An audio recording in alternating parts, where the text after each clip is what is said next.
Cooking with Amy. Hey guys, welcome back. Are you craving soup?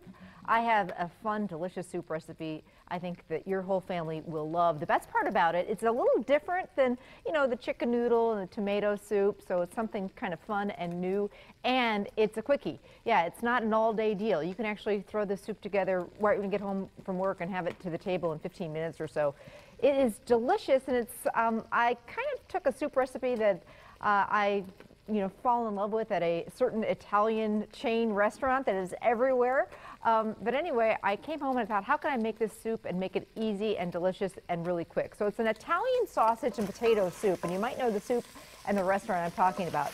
So I'm starting out with 1.5 pounds of bulk Italian sausage. You can actually just pick it up right at Festival Foods, already add the links, out of the casings. Or you can get the Italian sausage in the casings, split open the casings, and get the sausage out that way. But this makes it quick and easy, and I'm using this sweet Italian sausage. And you just want to brown that until it's crumbly and no longer pink.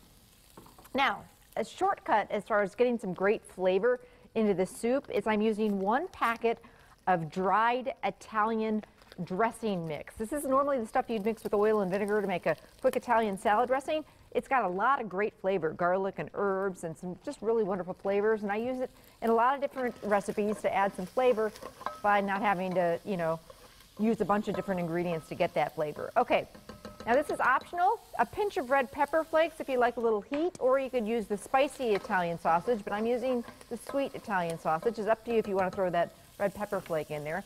Then I'm adding 6 to 8 cups of chicken stock. And it's an Italian sausage and potato soup. So this is a really hearty, delicious, wonderful soup. Now, I took another shortcut and just bought a bag of frozen potatoes. They actually have frozen russet potatoes in the bag that are meant for mashing, but instead of using them for mashed potatoes, they're already peeled and diced. I'm just going to use them in the soup, and they're going to cook up in minutes. Otherwise, you could do a few cups of cooked, peeled, and boiled potatoes. Or you could just cook the potatoes, raw potatoes, into small chunks and cook them in the soup. It's going to take a little longer to cook that way, so it's also a great way to use up leftover potatoes. If you've got leftover baking potatoes, just dice it up and use them in this soup recipe.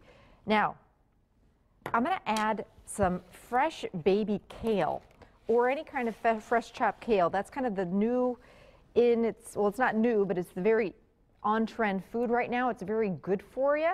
You could also use spinach, but it's going to work really well with the sausage and the potatoes in the soup. And once it hits that broth, even if you're going to do several cups of it, it just hits the broth and it wilts away to just about nothing. So don't be afraid to put a few cups in it. It really makes the soup taste fantastic and really makes it healthy for you, a little bit healthy. And now we're going to add a little bit of richness, some heavy cream at the very end. And you could scale back on this. The recipe only calls for about 1/4 to 1/2 of a cup, so we don't need a whole ton, but that's going to just kind of richen the soup and bring it all together. Let that simmer on your stove for, 5 minutes or so. Toast up some nice Italian or French bread to go with this for dipping or dunking, and soup is on. And this one, like I say, really something different I think the family will love. The broth is fantastic with the chicken stock, and that sausage gives it some nice flavor. This really is a winner. And we'll put the recipe on the website. You can also pick it up at any area Festival Foods. Don't go anywhere. We'll be right back. You're watching Good Day Wisconsin.